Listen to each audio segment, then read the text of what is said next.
Good morning, everyone, and happy Tuesday. I'm here for the last live video of the year because next Tuesday is Christmas, and the Tuesday after that is New Year's Day. So, I'm here to talk about gifting pets for Christmas and how to keep your pets safe over the holidays. We did touch on this a bit when I was on Whistle Radio 2 weeks ago, but I'm going to give you a little bit of a rundown before that happens. To give someone an animal as a gift, you really have to know the person. And a lot of people, they date someone for 2 months and decide to get a dog or a cat together. And it's probably not the smartest idea, but people still do it. They decide that their parent or their grandparent needs an animal and get it for them without even talking to them first, which is, the animal's going to have problems in that case. But, for example, we wanted to get my grandfather a dog when my grandmother passed away, but he decided he didn't want one. But one of my aunts was on the bar of going to the shelter, getting one and dropping it off and just saying here. But I talked her out of it because ultimately it comes down to the person. And if they want an animal but they're not ready for the commitment, that's a different thing, because a lot of people don't understand that it's for the animal's entire life.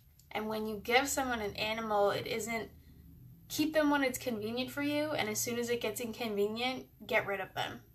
If you move, if you lose a job, if you figure out that somebody's allergic to your animal, that doesn't mean just get rid of them. That means find a solution so you can keep them, because they are a member of your family now. And you are responsible ultimately for their well-being because they can't look after themselves. Especially to first-time owners, do not gift pets. Just because it may be completely overwhelming for them and they don't have the necessary experience to be able to deal with that. Do not gift a puppy, especially for first-time owners, just because they have so much that they need to know. And I do have an ebook on my site called So You Want a Dog that you should give a read. It's free. And it tells you everything that you're going to be able to look forward to once you get the animal, how the puppy grows while they're growing up, when training specific periods are more important for training or socialization or things like that, and the list of things that you're going to have to buy if you have a dog. But a lot of people get this really cute little puppy and then are surprised when it grows bigger and they're like, oh no, now I don't want it. Or my apartment only allows dogs under this size, but I purposefully picked a breed that I knew was going to be bigger because I was just going to rehome the dog when it grew up. Which, these are all sadly true stories, because the SPCA and other rescues have lists of reasons why people return their animal or try and rehome them, and it's absolutely absurd, the things that people come up with. Money is a really big one. If you cannot afford to look after an animal, do not get one. Very simple.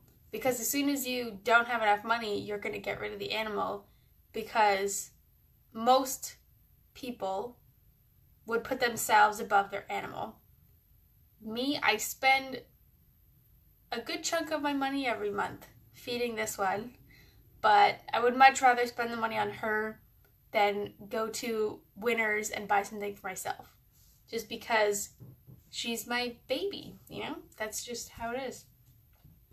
Having a support system is really important. And some of the higher end rescues, they do offer training services with the rescue for, I think it's a period of about a year after you adopt the animal. So if you're having issues with things like potty training, leash reactivity, barking, you can take the dog to the rescue and they will help you train the dog, which is a pretty big deal. Because a lot of first-time pet parents are like, oh, I don't know what to do, and just sign up with the first trainer that they see without doing any research about the trainer, but the type of training that they do. And ultimately, it has to give you, when you train with your animal, it has to give you that sense of confidence that you know what you're doing which is important because if you use the wrong cues or your timing is off, then ultimately you could actually make training your pet harder because they've learned the wrong words for the wrong things. A better idea, and I really like this when I read it, is that especially if you're giving it to kids, if you're giving, a kitten or a puppy or whatever, or a bunny, get the supplies for the animal for Christmas. So get them, a collar and a ball and a bed and a bag of food or whatever. But take the person you're giving the animal to the shelter, and you pick the animal together, because that way you get to meet the animal, you see their temperament, you know how they get along with other animals, and ultimately you see if the connection between the person and the animal is there, because a lot of times people will bring home an animal and they're like, I don't really know if I like the way that cat looks, or this cat hates me, we need to get rid of it. So you still get to give the pet for Christmas, but it takes away the risk of returning for something silly. Some of the rescues also have more rigid screening processes, meaning you have to fill out questionnaires and be put on a waiting list, and there's some where you fill out the questionnaire and you get a color. You say you can only adopt dogs that are this color, which means a certain temperament, a certain size, something like that. So it helps to screen out ones that won't fit your lifestyle. A lot of them, I like that they have a lifestyle portion saying, do you live in a house or an apartment? Do you have a backyard? Is it fenced? How often, how active are you? Do you go out? Are you going to be able to walk them once, twice a day? Do you work 9 to 5 and you have to find a substitute? Then you want a smaller animal, something like that. But I really like that. It's a good way to go. I know a lot of people like giving pets for Christmas, but in terms of return rates, and I have looked into this a little bit, there have been studies that say a lot of people believe the return rate after Christmas is very high because a lot of the pet stores stock puppy mill puppies and kittens over Christmas because the demand for puppies and kittens is very high. So be careful if you do buy a puppy or kitten for Christmas, be careful where you get it from. I am a big proponent of adopting. I didn't know a whole lot about it when I got Kaya, but I know that every dog I get after her will be adopted. There's a few rescues in Mexico where I go down every couple years, and they ship dogs up here, and I might rescue one of them in the next couple of years, we'll see. So people find that if you give someone a pet as a gift, there's actually a lower rate of return because people feel guilty about returning the animal. If they buy the animals themselves, they're more likely to return them. But again, it should be a group decision, meaning everyone who's going to be living with the animal should have a say in which one you get. So take everybody to the shelter, help them pick out one, but don't make the decision and just bring one home because it needs to be permanent, essentially. Safety. There are a lot of things around Christmas time that can make pets sick. First and foremost, desserts and alcohol. A lot of people don't really think about it, and they have, wine glasses on the floor and beer bottles in the recycling bin, and some pets can get into quite a bit of mischief with that. In terms of the tree, make sure you secure it really well. There's a lot of funny pictures on the internet of cat-specific trees where all the ornaments are on the top part of the tree because cats like shiny things. And if they do knock things off, it can be dangerous, especially if the ornament is glass and it breaks. So that can be a safety concern. Tinsel is really dangerous, especially for cats, because if they swallow it, it does not bode well for their intestines. If you have a lot of cords from things like decorations, the lights on the tree, make sure that they're hidden so that the animals can't get to them as much as possible. I know they're pretty sneaky.